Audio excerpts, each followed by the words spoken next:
Arnaud Desjardins, vous avez tourné un film sur le maître tibétain en exil. J'ai tourné plusieurs films. Plusieurs films, 3 films. Une première fois en 1964-1965. Ok. Ça a représenté 2 films de 52 minutes qui sont passés à la télévision française et qui sont aujourd'hui en DVD. Oui.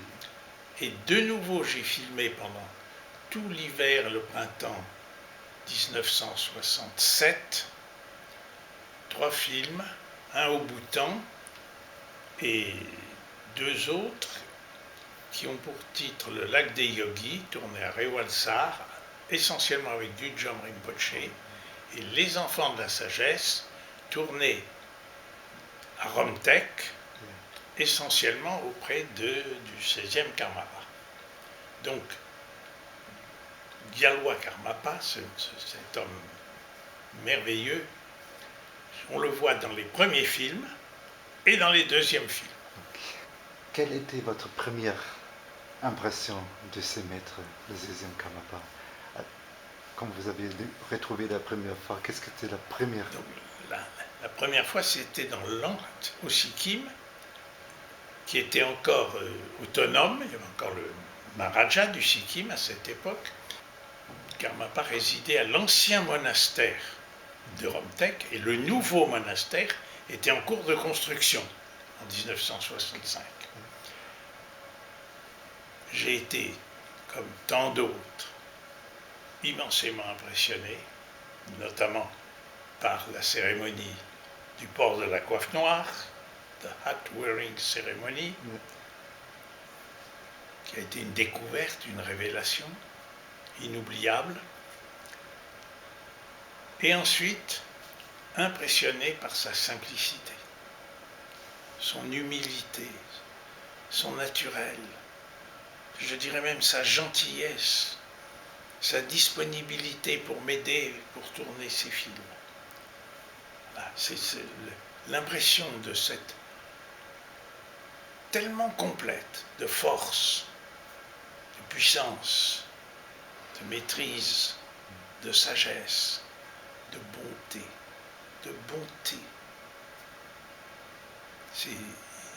et d'humilité. Aucune prétention. Alors il y avait ce contraste entre cette présence grandiose dans la cérémonie du port de la coiffe noire et ensuite je me sentais complètement à l'aise en face de lui. Donc je pouvais ressentir à la fois cette immense vénération et un amour tout simple. Tout simple. Donc vous devinez quelle a pu être et quelle est toujours mon admiration pour lui. Voilà. Et ensuite je l'ai retrouvé 2 ans plus tard dans le nouveau monastère qui venait d'être terminé. Et là, nous avons filmé de nouveau, notamment sa relation avec ce qu'on appelait les 4 régents. Donc, Taïsi Rinpoche, Shamarpa, et de nombreux, ou tulku moins prestigieux, ou jeunes enfants destinés à être ou non moines, mais qui faisaient leurs études comme moines. Et comment Gyalwa Karmapa s'occupait de tous. C'était extraordinaire de le voir vivre dans des circonstances très diverses, suivant qu'il s'occupait d'enfants ou qui... Et pendant des séances d'enseignement où on le voit avec quelques moines autour de lui, je me trouvais dans le monastère en 1967 avec un petit garçon, mon fils, qui avait 3 ans et demi, et sa mère. Et de temps en temps, le petit garçon venait comme ça. Il se mettait sur les genoux, sur les cuisses, disons, de Karmapa, qui était assis sur une banquette, et qui le laissait faire. tout en continuant les moudras et au bout de 3 minutes, Karmapa gentiment lui faisait signe de voilà. Et le petit garçon partait content. C'était le voir vivre, c'était toujours un enseignement, modèle.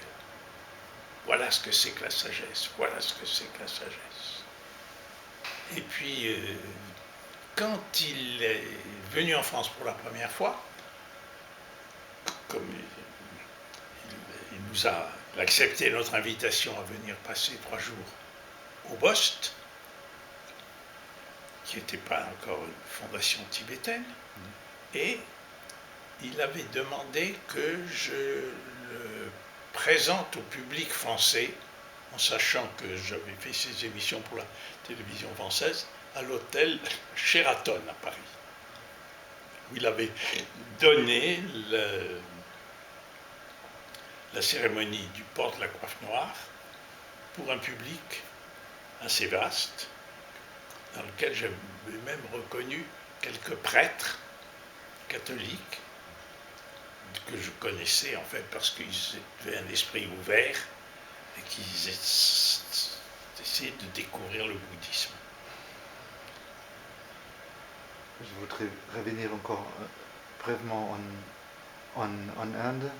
C'était quoi l'enseignement principal que vous avez eu? J'ai eu quelques entretiens traduits par l'interprète qui me guidait pour ces films, qui était en fait le senior interpreter de Sa Sainteté le Dalai Lama, un Sikkimé, Sonam Topge Kazi, qui avait été l'interprète du Dalai Lama quand celui-ci s'est réfugié en Inde en 1959 pour les conversations avec Nehru et les autres personnages importants.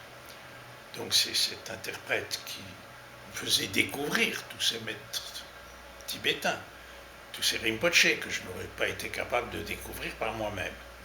Donc j'ai l'autorisation du gouvernement indien d'aller au Sikkim parce qu'il y avait un certain contrôle et voilà, je comprenais que j'allais rencontrer un personnage très important dans l'ensemble de la société tibétaine et j'ai eu quelques entretiens avec lui.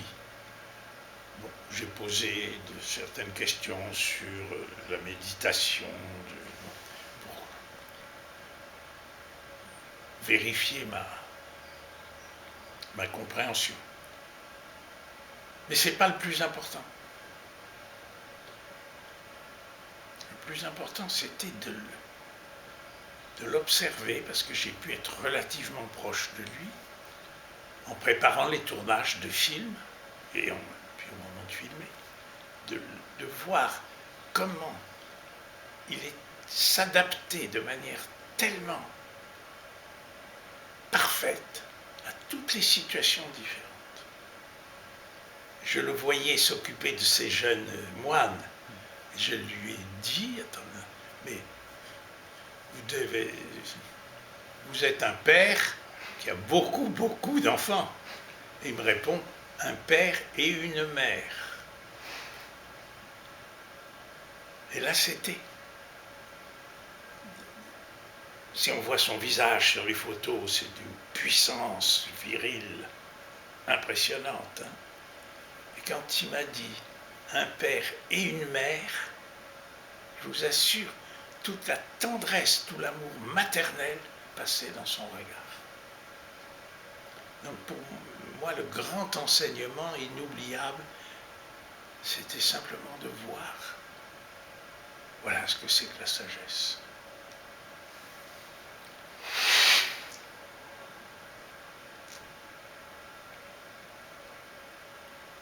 Et bien sûr, une impression de liberté intime. Vous sentez, rien ne peut avoir pouvoir sur lui. Donc à la fois tellement différent des êtres habituels, tellement différent des êtres habituels, mais tellement proches, les deux. Et ce qui me posait une question, et qui a dû, en tant qu'occidental, c'est de me dire, mais cet homme extraordinaire, magnifique, il a été reconnu à l'âge de 3 ans ou quelque chose comme ça. C'était aussi un tulkou élevé à partir de sa petite enfance. Comment avoir su reconnaître dans un petit enfant celui qui allait devenir un maître de telle envergure. Et bien entendu, cette admiration, qui est encore si vivante en moi, que j'ai eue pour lui, des milliers de Tibétains et peu à peu des milliers d'Occidentaux ont eu cette même conviction. Vous étiez avec lui à Paris et au Boss. Est-ce que vous avez voyagé un peu avec lui? Non, non, non. J'ai été à Paris pour la première rencontre qui a eu lieu dans cet hôtel. Et ensuite, je l'ai accueilli au Boss. Mais je n'ai pas participé dans tous les détails à son invitation en France. Voilà. Quand vous avez lui parlé en Inde, Khyava Karmapa, il avait mentionné quelque chose dans ce sens, comme quoi vous êtes un occidentaux, il faudrait peut-être éventuellement accentuer certains aspects de la pratique. Ce que j'ai senti, c'est qu'il ne me parlait pas du tout comme quelqu'un qui fera le même discours à tout le monde sur le bouddhisme. C'est qu'il était vraiment à un niveau extraordinaire en communion avec moi, qu'il sentait beaucoup de choses plus profondes que des paroles en français traduites, des paroles en anglais du moins, traduites ensuite en tibétain. Et qu'il sentait qu'est-ce que cet homme a besoin d'entendre et qu'est-ce que je peux lui dire aujourd'hui. C'était des réponses qui n'étaient pas, c'était évident pour moi, qui n'étaient pas des réponses qu'il aurait pu donner à toute personne posant une question sur la méditation ou sur l'absence d'Atman dans le bouddhisme. Voilà. Et c'est vrai aussi que mes questions n'étaient pas une recherche d'érudition dans le dharma bouddhiste, c'était une quête personnelle, un désir de mieux comprendre l'ego, l'effacement de l'ego, le mental, la destruction du mental qui nous sépare de la réalité. C'est des questions vraiment sur la pratique, plus que sur la doctrine.